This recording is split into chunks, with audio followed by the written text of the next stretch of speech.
What's going on, Junkie Nation? Gorgeous George and Goes catching up with Rob Font, who's been doing the dance for a long time in the UFC as a bantamweight, one of the top bantamweights in the world. They keep serving you younger guys, Rob.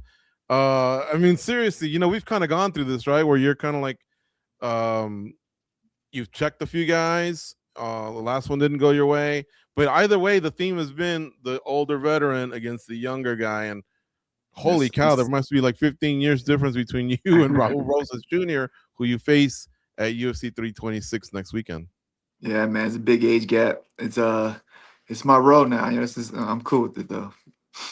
Can you turn down fights and just say, give me a veteran? Let's see me against another veteran, and let's just see, who still has Yeah, gas in the tank. man. I mean, yeah, but the tough part is I think I fought most of all the veterans, so it's like that's just a rematch. It's kind of like not too many people. Except obviously there's still Song Yudong out there. There's still Peter Yan and but yeah, I think I fought Corey. I fought Cheeto. Who else is out there? Yeah, I fought a lot of these guys, so it's kind of like. Who else do I fight? And it's like these young up and coming guys. It's like they're right there. They're never gonna stop. Popping up. So yeah, I think that's who I'm fighting nowadays. And would you prefer running it back with a veteran, or do you like fighting these younger guys? Yeah, I wouldn't mind running it back. Definitely, especially off running it back somewhere that I lost to. So that'd be cool. But also, new challenges. They still excite me just as much as I think winning a rematch would. When you get the assignment, do you worry about like, what do I have to gain from this? What's in it for me? Do you look at things like that? Or are you just one of those guys that picks up the phone and goes, "Is it where? Okay, I'm there." Yeah, I think I was a little bit more like that early on. Now is I'm just kind of like let's have fun, let's entertain um, the fans. Obviously there's still a little bit of like trying to get the best fight, but for the most part, I'm going to say yes. Hmm. What do you think of the new $100,000 bonuses out there? Double, right? Of And course, yeah, then there's also the guarantee of just finishing gets you the 25 automatically. yeah, that's huge, man. That's huge. Obviously, yeah, man. Anytime you get a little extra money for doing what doing getting a finish or entertaining the fans, it's always a bonus for the fighters.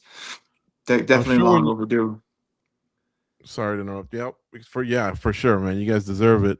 I was gonna say when you first started as a younger guy, right? No kids, and you were climbing your way through.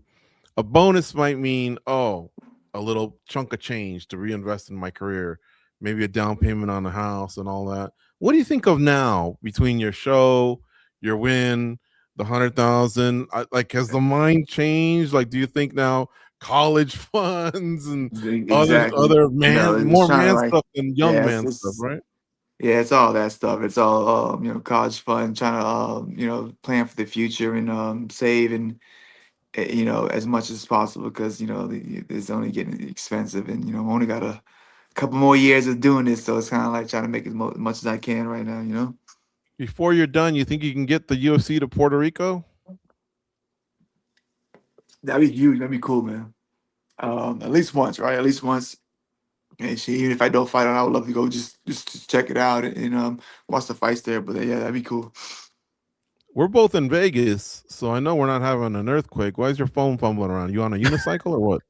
Oh, my bad. I was drinking some seltzer. My bad. I'm just busting your chops. All right, let's turn it over to Goes. Rob Font, one of our favorites. He's our guest here on MMA Junkie Radio. He's fighting at UFC 326 against Raul Rosas Jr. Go ahead, Goes.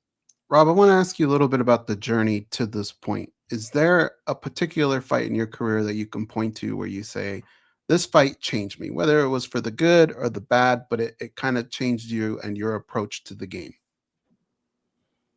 Um, I would have to say that Cheeto Vera fight.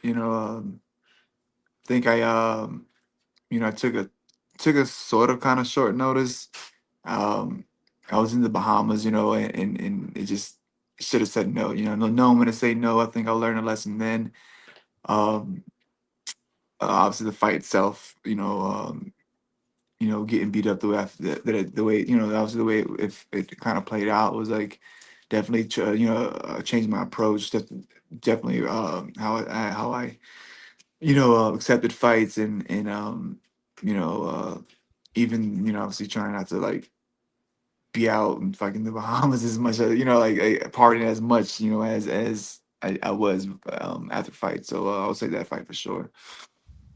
This particular fight, I mean, this is a young guy in our sport, a guy who has a lot of potential, but we've kind of had the advantage of breaking this down a few times, right? Because it had been announced before. Yep. When you break it down, do you feel like you hit all the check marks? Like, is there anything that maybe you can concede to him? Because you're a veteran that's seen a lot, man, in your career. Yeah, I feel like I've never fought anybody with this much hype, and this much of a following, and I'm pretty sure they're gonna have a huge crowd, So like I could say, and then he's young, he's hungry, I know what that feels like, and he wants to make his name. He's trying to retire early and all that. So like there's a lot for him to gain from this fight, and yeah, that does something to somebody, and it changes them. So I gotta assume he's only gonna get better, and especially being so young, I gotta assume he's only gonna get better, and he's not gonna be the same exact Raul Rosas he was the last fight. So this is a tough fight, but I'm not looking past him. I definitely have the experience on him, and I've been there with some tough guys, and I do believe I'm his toughest matchup to date. But I'm also not looking past them, and yeah, this is going to be an exciting fight. Is this the type of fight where round one can tell us a lot about how the rest of the fight could play out? 100%. I do think I'm going to be in better shape. I do think I think I'll be a little bit better with conserving my energy than he will. Again, that's what we're thinking, but that's what I do believe in. And I think if it doesn't go his way early, I think he's gonna slow down a lot more for me, and then I'm gonna be able to do what I need to do. Hey Rob, do you ever get to the point where I know you respect the sport, you respect yourself, your teammate, your gym, all that. But do you ever get bored just kind of doing the same thing and sometimes hope fighters just do crazy stuff, whether it's in the fight or play mind games just to kind of switch things up? Does that ever happen for you? um, I would say more of like like I wouldn't say I get bored. I do appreciate guys switching it up and doing some some off the wall type of stuff. I would say I do get a little like bored of studying. I would say like watching a lot of film and going over gameplay and stuff like that. I would say get a little bored when it comes to that. But as far as watching live fights, not still not getting bored yet. George and I obviously aren't fighters, but there are particular moments in our lives or movies or songs that can come on the radio or whatever that will get us amped up and pumped up. As far as you go, is there a memory? Is there a song? Is there a moment that when it plays in your head or on television or whatever, it flips a switch and turns you into another guy? Yeah, no, definitely. I mean, there's a couple songs. Definitely my one of my walkout songs or my walkout song. Also like I kind of like relate like certain albums to certain camps. Um, certain songs to certain fights. But yeah, definitely, watching a movie, hear a song, and it obviously brings you back, gets you goosebumps, and that's how I found out my. That's how I kind of picked my walkout song. I was riding to the gym, and like it came on, and I'm on the highway. I'm like going like 100 miles an hour with the goosebumps just flying down the street. And like this is definitely the song I'm gonna walk out to. So that definitely happens often. Rob, what would you be doing if you hadn't become an MMA fighter? We were just talking about this. So like I was just I obviously I was delivering pizzas at the time, but I always did want to kind of like start making the pizzas and learning how to do it. And I've been looking up a bunch of stuff this week of just like how to make it, the best way to make it, different styles of pizzas, how to make it. So like maybe I would have been a pizza man. I think I would have been a pizza man because like I still have it's like a little passion for it. Like I want to be able to make a solid pizza that I can make at home and potentially maybe even get a pizza oven. Once like obviously try to like master the basics. But yeah, man, I think I might have been a pizza man. Are you thinking like your own joint somewhere with your name, on the I would say marquee, that, yeah. or like No, I wouldn't Peyton say that. Manning, You how want he to owns a bunch of Papa Johns? yeah, no, I wouldn't say that. Maybe I'd be cool, like say if it was in basketball. But I wouldn't say like to own my own restaurant, but I would say more of like just a really solid pizza at the house, and I'd be cool with that. What goes on your pizza? Like, let's say you have some VIPs coming to the crib, and maybe even the ones that might invest in your business, and you want to give them the signature Rob Font pizza. What's on it? Yeah, I go a little bit of everything. I'll try, especially like anything hot. I'm throwing the hot honey on it, hot jalapenos. But you got to go with classic cheese, man. You got to go classic cheese. And if you can make a classic cheese that everybody loves, man, I think you consider it a solid pizza, man. I believe. Should a pineapple be on pizza? What do you think of I the like people it, that man. I'll try it. I like it. I don't mind it at all. I don't get why people hate on pineapple so much, but I do like it. Are you guys eating pineapple? I'm yeah, pro pineapple. the Hawaiian Let's pizza, go. right? Yeah. Yeah, 100%. Throw some extra jalapenos on there, and I'm in, man. I'm all for it. Hmm. And then, do you probably saw the card yesterday, right? The one in Mexico. Hmm.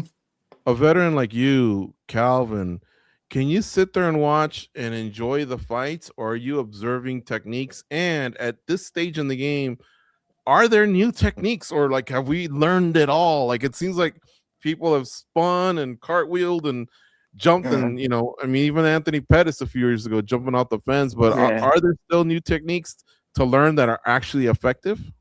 I wouldn't say maybe new techniques. I would just say people just doing the basics a lot sharper, cleaner, and maybe a little more faster and explosive. I would say that, and obviously just being able to see somebody like show their heart and not quit is, I think, is a huge part of like why we watch the fights as well. And then the last question, Rashad Evans once said this as he was getting older. He said one of the things that a lot of people don't realize is, let's say there's 1,000 techniques to learn, right? The jab, the calf kick, and a bunch of others, right? A takedown, a judo throw, whatever. He says, let's just say there's 1,000 and you've learned 800, and you still obviously are learning more and more. He says sometimes there's like an overload. Have you ever felt that? Like when you're in front of someone and you're like, "Hey, this might be the perfect time to do," and you're so much thinking it through because you have so much info and experience, that the young guy that's reckless and he only knows 200 techniques, Uh, he's just sticking the jab. He's just, and all of a uh, sudden now you're taking damage. Have you ever felt that as a veteran, like the overload in your brain because you know too much? yeah, yeah, no, 100%. You see it all the time. Definitely like, um, I kind of felt that a little bit when I fought Ricky Simone. I fought him in DC, and like I was starting to try spinning elbows, and I was trying to do extra things, and I'm like ended up on my back, and I'm like, all right, once I get back, I just go back to the pace and start jabbing him again. But yeah, you definitely like overload, learn too much, try too many things, and it could throw you off, and then you just get beat with something basic like I said, like a jab or a low kick or a basic double leg, and it's stuffing everything you've been trying to do. Hmm. How do you make sure, I guess, that doesn't happen? Is this where the corner works you in those 60 seconds to get your focus 100, back, or can you do it yeah, on your yeah. own? Or It's the corner for sure. It's it's like you making an adjustment real quick. You realizing that you may be doing too much or you're being too aggressive. And then usually it's just doing less, man. That's the best thing about like you learn all these techniques and you know 1,000 techniques, but when you kind of like if you're just real good at 50 of them, then most likely you're winning these fights. So doing less, with great timing, great like with and then like hopefully you're anticipating certain things and you're right, and then that's when you start seeing like the art become real beautiful. And you start seeing big finishes just simply off of great timing, basic techniques, and yeah. I lied, I got one more. Who wins the main event, the BMF fight? Oh, Chucky that's a Olives tough or one. Mad Max? That's a tough one. That's a tough one. I think I'm going with Max on that one, but that's still a tough fight, man. Yeah. All right, man. Well, hopefully you're all showered in the back with 100K in your pocket. You get to enjoy the main event. Let's Should be go. a fun night here in Las Vegas. Next weekend, folks, Rob Font takes on Raul Rosas Jr. Rob, it's always great catching up with you. I hope all is well. Of course, And maybe man. we'll see you this week. I appreciate you having me on, guys. Thank you.